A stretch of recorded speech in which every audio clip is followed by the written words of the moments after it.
तक मन में है तो तब तक कहते हैं अच्छा जितना करने का पुरुषार्थ हो कर लो, बाद में मिलेंगे पर थोड़ा हटाने के बाद मिलेंगे तो शायद पकड़े रहने में सुविधा हो। जो वस्तु बड़ी सरलता से मिल जाती है व्यक्ति बहुधा उसका मूल्य नहीं कर पाता, और जो वस्तु जितनी कठिनाई से प्राप्त होती है उसमें रस भी अधिक आता है, श्रम होने पर सुख भी अधिक आता है, सुख की अनुभूति भी अधिक होती है, और दुर्लभता का भाव होने पर व्यक्ति जो है और उनको पकड़े रहने की चेष्टा करता है, और परिणाम क्या होता है भगवान भागे। और इसका मानो संकेत ये था, भगवान अगर किसी के सामने पराजित होते हैं, भागने वाला ईश्वर कब दिखाई देता है? जब भक्त के सामने होती, जब व्यक्ति भागता है भागता। और भगवान यदि हारते हैं तो बड़े बड़े युद्धों में नहीं हारते हैं, लेकिन कौशल्या अम्बा की प्रीति के सामने, उनकी भक्ति के सामने, उनके भावना के सामने ऐसे हारते हैं कि भाग खड़े होते हैं। और वह ब्रह्म जो 2 पद में सारे ब्रह्मांड को नाप लेता है, आज विचित्र बात हो गई। उस ब्रह्म को कौन पकड़ पावे जिसके जग इतने लंबे का, एक लंबे जग वाला आगे आगे भाग रहा हो और एक छोटे जग वाला उसको पकड़ने के लिए दौड़े, तो कैसे पकड़ पाते? लेकिन आज नई बात हो गई है, ब्रह्म के जग है छोटे और कौशल्या अम्बा का जग है बड़ा। और इसका अर्थ क्या हुआ? इसका तात्पर्य क्या हुआ? कौशल्या अम्बा वात्सल्य रस की मूर्तिमान घनीभूत रूप, और ये ईश्वर जो है इतना बड़ा है, इस बड़े ईश्वर को, इस महानतम ईश्वर को अगर कोई नापना चाहे तो नापना असंभव, लेकिन इसको नापने का उपाय क्या? तो एक आप विशेष राष्ट्र शब्द समझने, और वो ये है कि ज्ञानी तो भगवान को बहुत बड़ा करके बताता कि भगवान कितने बड़े हैं, पर भक्त भगवान को बड़े से छोटा बनाने का आनंद कर्म करता है। जो वो जानता है कि अगर बड़े रहेंगे तो दूर रहेंगे और छोटे बनेंगे तो उसका परिणाम ये होगा कि छोटे बने रहने पर हमारी सुविधा से अगर हम दोनों में दौड़ भी होगी तो छोटे होने से यही पिछड़ेंगे, हम तो पकड़ ही सकेंगे। इसलिए इनको छोटा बनाने में अधिक आनंद है, बड़ा बनाए रखने में आनंद नहीं। इसलिए भक्तों ने इनको बनाया भी तो कैसा बनाया? कहो तो वो समझी कहती है, जिस ब्रह्म के एक एक रोम में करोड़ करोड़ ब्रह्मांड है, कितना बड़ा, लेकिन वो दिखाई कहाँ दे रहा है? व्यापक ब्रह्म निरंजन निर्गुण विगत विनोद, लेकिन वो आज प्रेम भगत विमत कौशल्या की गोद। छोटा हुआ तो इतना हो गया कि कौशल्या जी की गोदी में कदमता की सीमा बन गई। और उसका अभिप्राय क्या? ब्रह्म छोटा बड़ा क्या होता है? पर भक्तों के वात्सल्य के सामने, भक्तों का वात्सल्य इतना बड़ा है, भक्तों का प्रेम इतना बड़ा है कि भगवान सर्वत्र बड़े मालूम होते हैं, बड़े दिखाई देते हैं, लेकिन भक्तों के वात्सल्य के सामने, भक्तों की प्रीति के सामने भगवान को ऐसा अनुभव होता है कि जैसे मैं छोटा हो गया। छोटा और बड़ा शब्द तो सापेक्ष शब्द है। वह कभी जो वस्तु बड़ी जान पड़ती है, अगर उससे बड़ी कोई वस्तु आ जाए तो वो छोटा जान पड़ने लगता है, तो ब्रह्म सबसे बड़ा लगता है। लेकिन जिस समय माँ का वात्सल्य सामने आ जाता है तब वो सबसे छोटा प्रतीत होने लगता है। इसीलिए तो एक दिन भगवान राम कौशल्या अम्बा की गोद में थे और शरद ऋतु की रात थी, चंद्रमा आकाश में का उदित था, का भगवान श्री राम ने हाथ उठा के चंद्रमा की ओर देखा और कौशल्या अम्बा ने अचानक कह दिया कि ये तो स्वर्ग का खिलौना। माँ को लगा कि बालक को तो समझाने के लिए खिलौने का ही आश्रय लेना चाहिए, तो उन्होंने कहा स्वर्ग का खिलौना। लेकिन माँ को क्या पता था कि बालक खिलौना शब्द सुन करके मचल उठेगा। और तुरंत श्री राघवेंद्र ने कहा कि माँ, संसार के खिलौने से तो मैं बहुत खेल चुका, अब स्वर्ग वाला खिलौना तो मुझे मिला। और माँ व्याकुल हो गई कि अब मैं क्या करूं, मैंने खिलौना कहाँ से कह दिया, अगर जानती होती तो कुछ और बता देती, कि इसको मैंने खिलौना कहा करके तो और भी इसको लुभा लिया। तो उन्होंने कहा कि बेटा, ये तो स्वर्ग के देवताओं का खिलौना है, ये नीचे उतर करके मृत्युलोक में नहीं आ सकता। पर प्रभु ने कहा कि नहीं, मैं खेलूंगा तो इसी खिलौने से। जब भगवान राम कहते मैं इसी खिलौने से खेलूंगा, कौशल्या अम्बा ने कहा असंभव है। और जब कहा कौशल्या अम्बा ने असंभव है तो भगवान राम ऊपर से रोने लगे। लीला कर मैं नहीं मन रहा, लीला कहती है कि इतने दूर से चंद्रमा नीचे कैसे आ गए। और भगवान राम मन ही मन हंस करके सोचते, माँ, जिस वात्सल्य से ब्रह्म नीचे उतर आवा, ये चंद्रमा नहीं उतर आ गए। अरे तुमने तो नीचे उतारने की इतनी बड़ी ताकत है, इसका दृष्टांत तो मैं हूँ। जब तुम मुझे सब्जी में बना करके अपनी लल्लू की गोदी में उतार सकती हो तो तुम शायद अपनी ताकत को भूल गई हो। इसीलिए तरह से चंद्रमा नीचे नहीं उतारा जा सकता है। नहीं, अगर चंद्रमा कोई नीचे उतार सकता है तो तुम उतार सकती हो। इसलिए ये क्रम, इसका अभिप्राय ये है, भक्त के द्वारा ईश्वर को यदि बुलाया जाए, प्रीति के द्वारा यदि ईश्वर को बुलाया जाए तो परिणाम होता है कि भक्ति और प्रीति के सामने ईश्वर बुलाने पर कब भागेगी तो अंत में ईश्वर को हारना पड़ता है, भक्त की विजय होती है। इसलिए गोस्वामी जी ने कहा दूसर धूल, भगवान राम दौड़ते दौड़ते अचानक धूल में गिर पड़े, सारे शरीर में धूल लग गई और धूल लग गई तो धूल लगे हुए ब्रह्म को कौशल्या अम्मा ने गोदी में उठा लिया। और जब कौशल्या अम्मा ने गोदी में उठा लिया तो भगवान श्री राम बंदी होकर के आ गए। मानो गोस्वामी जी ने बाल लीला के माध्यम से संकेत किया, ईश्वर बुलाने पर कब नहीं आता है और ईश्वर किस प्रकार से पकड़ में आता है, उसको कैसे बुलाया जा सकता है, उसे कैसे पाया जा सकता है। ये भगवान राम की पहली लीला का संकेत। इसके पश्चात भगवान राम की लीला में ये क्रमबद्ध रूप से कहिए तो अयोध्या की लीला है। अब आगे चल करके फिर भगवान श्री राम की दूसरी लीला का पक्ष प्रारंभ होता है जब महर्षि विश्वामित्र लेने के लिए आते हैं। और महर्षि विश्वामित्र को लेने के लिए आना पड़ा, ये नई बात। महर्षि विश्वामित्र लेने के लिए स्वयं चले आए, ये महर्षि विश्वामित्र के गौरव के अनुकूल है। मैंने आपसे एक दिन कहा था, विश्व के इतिहास में महर्षि विश्वामित्र से बढ़कर के पुरुषार्थ संपन्न कोई व्यक्ति नहीं। पर जब महर्षि विश्वामित्र अयोध्या में भगवान राम को लेने के लिए आए तो मानो इसका संकेत ये है कि बड़े से बड़े पुरुषार्थी को भी जब तक ईश्वर का सानिध्य प्राप्त नहीं होगा, ईश्वर की सहायता प्राप्त नहीं होगी, तब तक उसकी चिंता और उसका भय भी दूर नहीं होगा। इसलिए गोस्वामी जी कहते हैं, विश्वामित्र महामुनि ज्ञानी वसई विपिन शुभ आश्रम जानी और सह जप योग यज्ञ मुनि करेंगे, लेकिन अति मारी से सुबाहु जरेंगे। जो बोले देखत जग के निशाचर धामई और करें उपद्रव मुनि दुख पावई, गाद समय मन चिंता व्यापी, क्या हरि बिनु मरी न निश्चर पाप। इसका अर्थ है संसार की चरम पराकाष्ठा में जिस समय कभी असमर्थता का भान हो, ये लगने लगे, जब तक ये लगेगा कि हम सब कुछ कर सकते हैं तब तक ईश्वर की प्राप्ति का कोई प्रश्न ही नहीं, उसकी कोई आवश्यकता ही नहीं। पर जब ये लगने लगे कि नहीं नहीं, ये काम तो केवल ईश्वर के द्वारा हो सकता है, मेरे पुरुषार्थ की सीमा से बाहर है, तब उसी समय जीवन में ईश्वर की आवश्यकता की अनुभूति होती। और इसका अभिप्राय क्या, जितना पुरुषार्थ हमें प्राप्त है उसका हम सदुपयोग करें और पुरुषार्थ की सीमा समाप्त हो जाने के बाद हमको ईश्वर की आवश्यकता का अनुभव हो, हम अपनी सीमा को समझ लें। और जब हम अपनी सीमा को समझ लेते हैं तब असीम ईश्वर की कृपा का संदेश और संकेत प्राप्त होता है, जिससे विश्वामित्र के मन में असमर्थता आती है, चिंता की उत्पत्ति होती है। और तब भगवान श्री राम को पाने के लिए अयोध्या, भगवान राम अयोध्या नहीं हुए, लेकिन बाद में भगवान श्री राम ने इसका बदला बड़ा सुंदर चुका है। जब जनकपुर में महर्षि विश्वामित्र ने शयन किया तो भगवान राम और लक्ष्मण उनके चरणों में बैठ गए और लगे उनका चरण दबाने। विश्वामित्र को अचानक ख्याल आया, साक्षात मैं गया था अयोध्या, ये संकल्प लेकर के विश्वामित्र जी जब गए थे तो ये संकल्प लेकर के गए थे, एहू में देखो पद जाई आनंद हो भाई। चलो ये चिंता और भय तो एक बहाना है, इसी बहाने चल करके अयोध्या में प्रभु के चरणों का दर्शन करें और दर्शन करके दोनों भाइयों को प्रार्थना करके ले आओ। तो गए तो चरणों का दर्शन करने के लिए थे और ले आए साथ में, तो चरण दबा रहे हैं, कोई देखेगा तो क्या कहेगा, अच्छे चरण के साथ निकले कि गए चरण देखने के लिए और ले आकर के चरण दबाने लगे। विश्वामित्र को संकोच देख करके गोस्वामी जी ने कहा, भगवान राम ने तुरंत कहा कि मन ही मन गुरु शिष्य में वार्तालाप हुआ। बोले गुरुदेव संकोच की आवश्यकता नहीं। क्या? बोले खेल तो खेल ही है और खेल में अगर कोई व्यक्ति हारता है तो हारने वाले का एक कर्तव्य है कि वो जीतने वाले का दाव दे। तो ये तो आपको अगर वैसे न मन हो रहा हो उसके वाले ने का, तो ये समझ लीजिए कि हमारे और आपके बीच में जो खेल हुआ तो उसमें आप जीत गए और मैं हार गया, इसलिए मुझे इसका अवसर मिल रहा है। वो समझे शब्द ये भगवान राम कौन है कि जिनके चरण सरोवर लागी करण विविध जप जोग विरागी। ये वो है कि जिनके चरणों को प्राप्त करने के लिए नाना प्रकार से जप जोग विरागी प्रयास करते रहते हैं।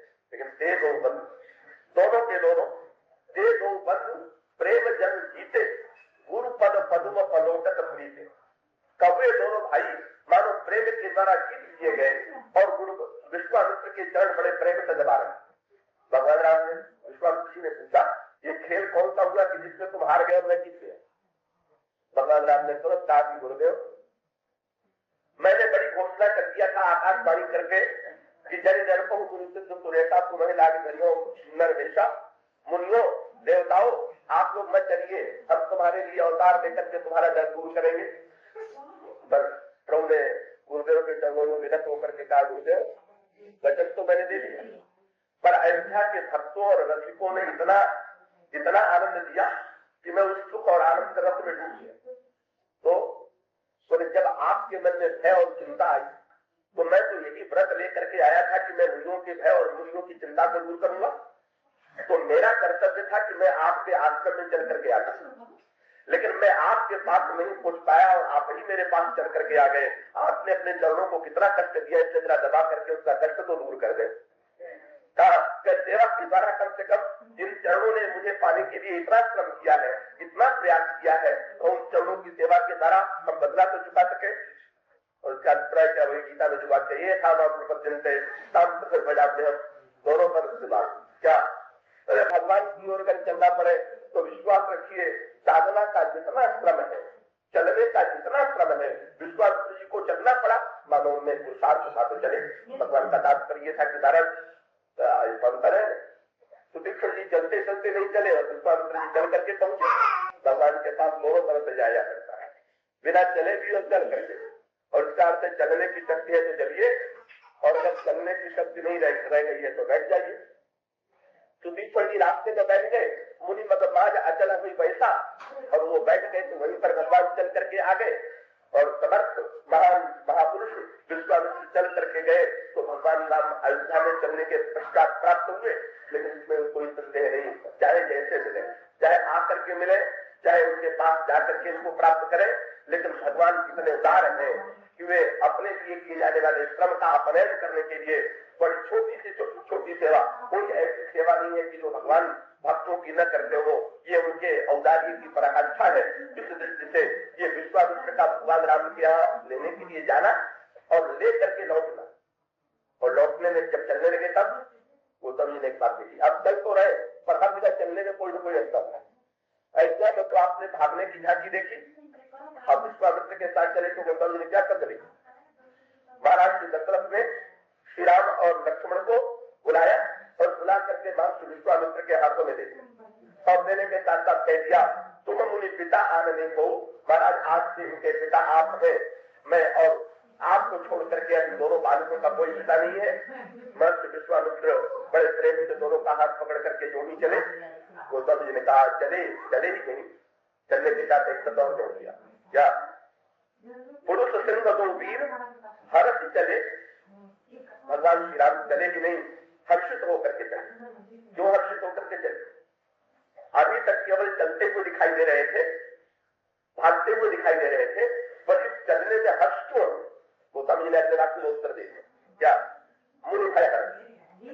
भगवान राम को लगा कि जिस कार्य से आया था उसका जिगणे स्वाद हुआ है, इससे प्रसन्नता का दिन तो आज है। अभी तक तो दिन हमने आनंद लेने में, रस लेने में बिताया, अब आज का दिन जो है उद्देश्य से मैं सेवा करने के लिए आया था, भक्तों का भय दूर करने के लिए आया था। महर्षि ने बड़ी कृपा किया कि मुझे अवसर प्रदान किया, जिससे भगवान श्री राम हर्षित होकर के चल रहे। और उसका अभिप्राय क्या, ईश्वर प्रसन्न होकर के कब चलता है सहायता के लिए, जब कोई व्यक्ति भयभीत होकर के यज्ञ के संरक्षण के लिए ईश्वर को बुलाता है तो दूसरे के भय को दूर करने में ईश्वर को हर्ष की अनुभूति होती है, प्रसन्नता की अनुभूति होती है, ये दिखाई देता है। और इसीलिए विश्वामित्र को जब भगवान राम के स्वभाव का परिचय मिल गया था, अब ये ईश्वर को पाने के बाद क्या कर रहे हैं, ये सत्य की उदारता। उदारता क्या? जब विश्वामित्र ने तो चल करके भगवान राम को पाया, लेकिन विश्वामित्र की उदारता क्या है? उन्होंने दूसरों को भगवान राम को उस तरह से नहीं गिराया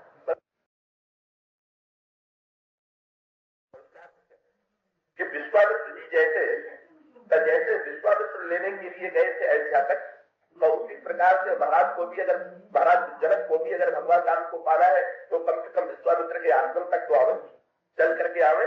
पर नहीं, संत इतना उदार है कि सोचता है हमें चाहे जितने श्रम के बाद मिले हो, पर दूसरों को जितनी सरलता से प्राप्ति करा सके उतनी सरलता से प्राप्ति करा देना ठीक है।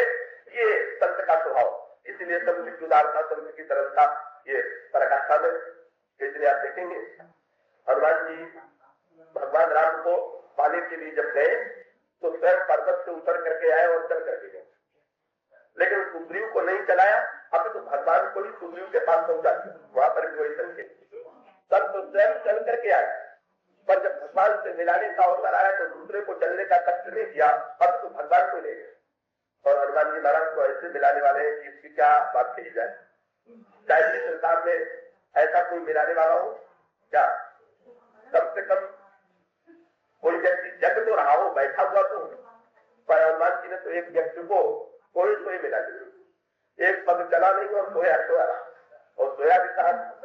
अरे अयोध्या में सोता, चित्रकूट में सोता तो कैसे तीर्थ में सोया हुआ, सोया भी था तो लंका में, रावण के नगर, जिस नगर में मोह का राज्य, और मोह के राज्य में जहाँ पर प्रत्येक व्यक्ति मोह की निद्रा में सोता, मोह निशा तब सो निहारा, देखे सपन अनेक प्रकारा, उस मोह के राज्य में सो रहा था कौन? सुखेड़ वैद्य। और सुखेड़ वैद्य लक्ष्मण जी को शक्ति लगी, भगवान राम ने कहा हनुमान जा करके लंका से सुखेड़ वैद्य को ले आओ। अगर भगवान राम की आज्ञा का ही पालन करते तो हनुमान जी क्या करते? जाकर के सुखेड़ वैद्य से जगाते और जगा करके कहते कि चलिए आपको भगवान ने बुलाया है। यही क्रम, जब कोई आप किसी वैद्य को बुलाने जाएंगे तो यही तो करेंगे। वैद्य का जहाँ घर होगा वहां तक संदेश लेकर के जाएंगे, फिर वैद्य जी को पुकारेंगे, वैद्य जी को जगावेंगे और जगा करके ले आएंगे। पर हनुमान जी का तो अनोखा व्यवहार था। भगवान राम ने कहा कि जाओ ले आओ, और हनुमान जी ने जो ही सुखेड़ वैद्य को देखा कि ये तो गहरी नींद में सो रहे हैं, हनुमान जी ने उठा, लेकिन उठाया भी कैसे? जगाया भी, सो रहे तो पलंग सही उठा ले जाते ना। गोस्वामी जी ने कहा आने कमर समय का तुरंत, जिस घर में सोए हुए थे उस सारे घर को उखाड़ लिया। ये तो बड़ी अनोखी बात है, एक घर को उठा लिया है। ये संत की दृष्टि तो देखिए, तो स्वयं तो हनुमान जी सब कुछ छोड़े हुए हैं, घर बार छोड़े हुए हैं, विवाह भी नहीं किया है, संसार में कहीं आसक्ति नहीं है। और भक्त लोग कहते भी हैं कि भाई भगवान को पाना है तो जिस घर से आसक्ति और ममता छोड़ोगे तभी तो मिलेंगे। अगर इस घर में ममता आसक्ति बनी रहेगी तो कैसे मिलेंगे? वो तो कबीरदास जी का बड़ा प्रसिद्ध दोहा है।